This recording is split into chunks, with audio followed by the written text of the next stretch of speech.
Hey guys, it is wonderful to see you today. So, we are going to continue our discussion about federalism. We're going to continue this particular story. So, with that in mind, we're going to talk about several different things regarding federalism, including powers of the 50 states, and ultimately how federalism is cool and how it is key to our national government and our state government. So, first things first, we're going to talk about the powers of the 50 states. So let's begin by talking about our state governments, what they can do.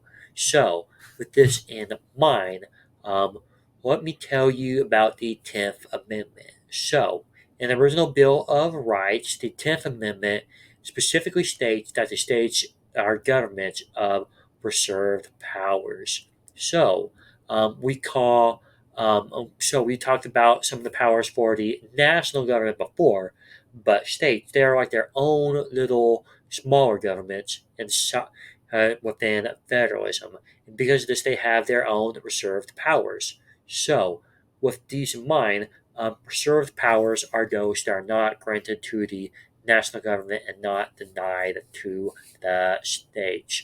So, in the previous lesson, we talked about how there are some powers that are not given to the national government due to the silence of the Constitution. Well, reserved powers often fall into that as well. But because they're not granted to the national government, they are also at the same time not denied to the states. So the states could be given those specific powers. So, with this in mind, states can regulate different activities that would typically need some type of lawful interaction. So we see these in various forms like marriage, sale of adult videos. That's something that states do regulate, and as well as forms of gambling.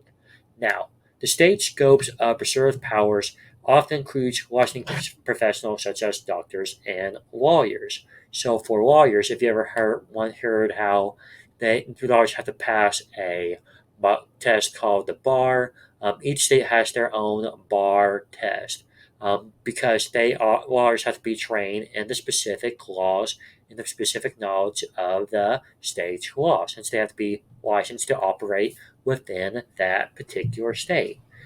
So a lawyer in Missouri may not be as good as a lawyer in Arkansas just because that lawyer doesn't know the laws as well as in other states. Just to give an example of how different states can use their powers for different ends, like an examples and activities that we have here.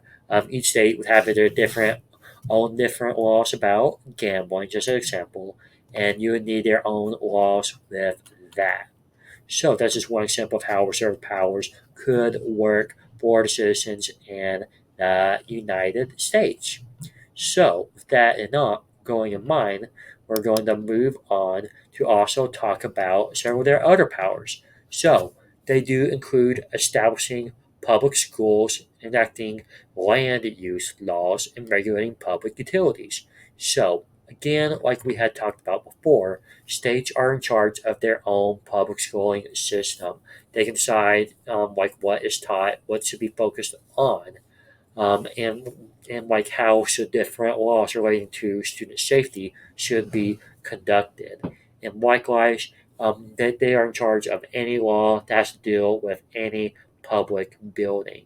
So any law that would simply do with water parks in one state would be worked differently in water parks in another state. Just to give you an example of how different states can have their own different ideas.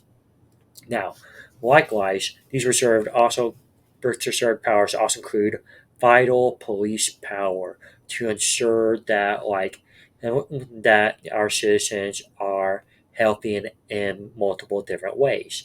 Now, when we say the vital police power, we just don't mean like the safe, like the police officers, but we're also talking about the power to protect public health, their morals, their safety, and welfare.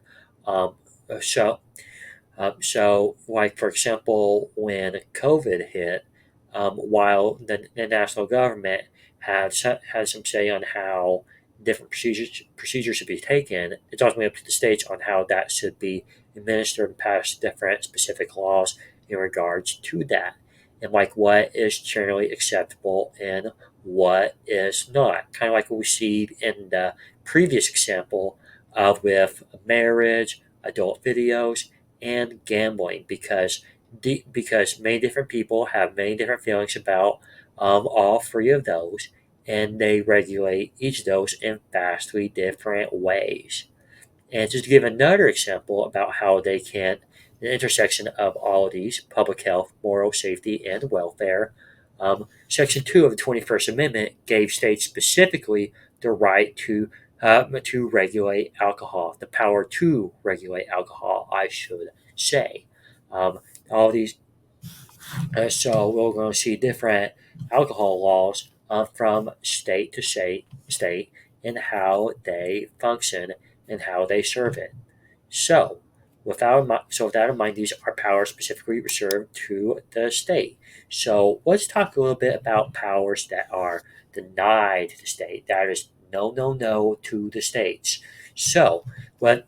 So the states so these states they are denied powers that are both expressively and inherently, kind of similarly to how the national government is denied certain powers. So, um, due to the federal system that we live in, that there are certain powers that are just inherently given to the national government due to their ability to regulate how the states interact with one another. So, because of this, states cannot enter into treaties. They cannot coin money. They cannot make their own money. If you recall from the previous unit, that was a very, very big deal to the framers of the Constitution. And likewise, they cannot deprive a person's life, liberty, or property without due process. Meaning, if they have to deal with one of those, they have to go through the necessary processes, criminal or civil, in order to take one of those from an individual. Now, but we talk about how states have a lot can tax a lot, but they cannot tax the agencies or functions of the national government. If you have a national base, just to give an example, Fort Leonard Wood, Missouri cannot tax Fort Leonard Wood because that fort is part of the armed forces, which belongs to the national government.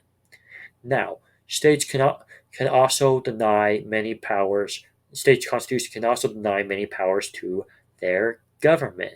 So again, each state has their own constitution, and each constitution can have the right to deny specific powers to their government because each government also runs a bit in a bit like a limited government. Many people have the expectation that a government shouldn't overstep its bounds and may write directly into its constitution that their government cannot do this or that. Just to give an example of how state constitutions can deny powers to their governments. So, um, so we talked about several different powers of the states, both given to the states, and denied by the states. So now we're going to talk a little bit more about exclusive and concurrent powers. So now it's important to note that when we're talking about exclusive powers, kind of like in the activity we did in the previous lesson, an exclusive power means that only one type of government in the federal system has that power. So either the state government or the federal government has that specific power, and it's not shared. It's not shared at all. Only one of them. So, like we talked about, powers that are exclusive to the national government include coining money, making money real, and making treaties with other countries, as well as taxing imports, which are products from other countries. So let's say this is China, and they're giving a product to, so transferring a lot of products to the United States. Now, in order for the United States to accept them, they can also tax those imports that require that China or the business manufacturers from China to give them money as part of the tax process. That's only for the national government to do, not the states themselves. Likewise, regulating the interstate commerce, the trade amongst the states, is specifically given to the national government due to the fact that it is a federal system and the federal government is like an umbrella under the state government. So that's kind of example of exclusive powers on the national government side, and of course, a lot of the powers given to the states themselves are specifically for the states, like we talked about just now with the powers given to the states. So, with that in mind, let's talk about concurrent powers, which are shared by both the national government and the state government, where they share together. So, these examples can include levying taxes, which again means giving taxes out to the people. It means defining crimes. What example would be breaking the law, what the crime is, um, and how that works, as well as condemning property for public use, meaning that they take property from people for public use and for a just compensation, of course, but as part of the Fifth Amendment, I believe. But yes, these would be powers shared by both the national and state government. Now, local governments are kind of subunits to state governments. They exercise state power. If you may recall, we talk about how state governments are called unitary governments, which is kind of like a government system in which there's one central power, in which case would be like which would be located in the state's capital. In Missouri's case, it would be Jefferson City, and any local government that we have, like in Waynesville, Crocker, um, or any of the nearby towns, would be subunits of that state government, and they are exercising those states' laws. All local governments are extensions and subunits of state governments, and they will be part of that. Okay, but that's an important thing to know there. So, with that in mind, now we're going breezing through a lot. These are very short readings in the textbook itself. So, moving on, let's talk about how the Constitution reigns supreme. So, the Constitution reigning supreme. So, we're going to talk a bit more about how, specifically in the federal system, since the Constitution defines a lot of the what of the law of the land, this time with the federal government, how the federal government will work. The Constitution has what is called the supremacy clause. So this declares that the Constitution and the federal laws are the supreme law of the land. That we up here we have the Constitution, right? And then toward the mid, and then a little bit under that, we have the federal laws, and then below that we have the state laws. So we could see how the Constitution, federal laws are the supreme laws of the land. And it's because of this, it's the supremacy clause that unites the national government and the state government into a single federal system, even though we have two different types of government going on at the same time. They are combined thanks to the supremacy clause and the Constitution. Now, uh, now, in order to make sure that this runs off very well, we have the Supreme Court, and the Supreme Court often applies the supremacy clause to resolve conflicts between the national and state law to make sure that both sides of the federal government is running together and make sure that there's no conflicts between them. So, to think about it in terms of sports metaphors, the Supreme Court is kind of like the umpire in a baseball game. If each part of the government or its own players, the Supreme Court will determine how that specific game should be run in order to explain how they are helpful. So, to get uh, so because of this, Supreme Court does have a very important role in making sure our federal system works well. So the first major case that involved the Supreme that involved the supremacy clause was in fact McCall versus Maryland in 1819. Now, the specifics of the case involve the state of Maryland that taxes the Baltimore branch of the Second Bank of the United States. So at the time, the United States has its own bank that it was running. Of course, nowadays we rely more on the private sector for our banking needs. But either way, Maryland is taxing the Baltimore branch, uh, uh, Baltimore branch of the Second Bank of the United States. So, of course, there was a complaint there. A lawsuit was brought forward, and it brought to the Supreme Court.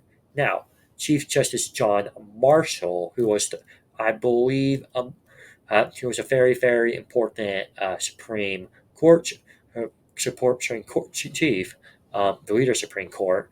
He had he and his judges had declared that the federal government is supreme within its sphere of action, meaning that Maryland had no right at taxing the Baltimore branch of the second branch of the Second Bank of the United States. Maryland was in the wrong, largely because the federal government is supreme within its sphere of action. The federal government is above the state government. Now, be, likewise, the first state law that was declared unconstitutional by the Supreme Court was in Fletcher versus Peck in 1810. We talked about before how it is the Supreme Court's job to apply judicial review to other parts of the national government, like Congress and the president, to declare their actions unconstitutional. Well, it's not just them that they could declare unconstitutional and therefore illegal. It is also the state laws that could be declared unconstitutional. They could apply judicial review to states as well. And what we first saw in this case with Fletcher versus Peck in 1810. Um, Likewise, we're going to see Justice Oliver Wendell Holmes was one that noted the court's role as essential to preserving the union and how it's very important in making sure our federal system is ran and how we understand how our powers import both the national and state government, where they're exclusive, reserved, or concurrent, and all of that ultimately works in order to make sure that our union, our nation is preserved. So, with that in mind, um, this is our assignment for today. It's going to be 9 through 12 on the interactive reading notepad. Of course, 11 and 12 should be in raised format. That's not the case for 9 through 12. I want all of them to be in complete sentences. You'll be able to find all the information on page 103 and 108. And of course, as always, be sure to ask Mr. Beard for help if you have questions on anything. Okay? Well, that is all for today. I'll see you guys later. Goodbye.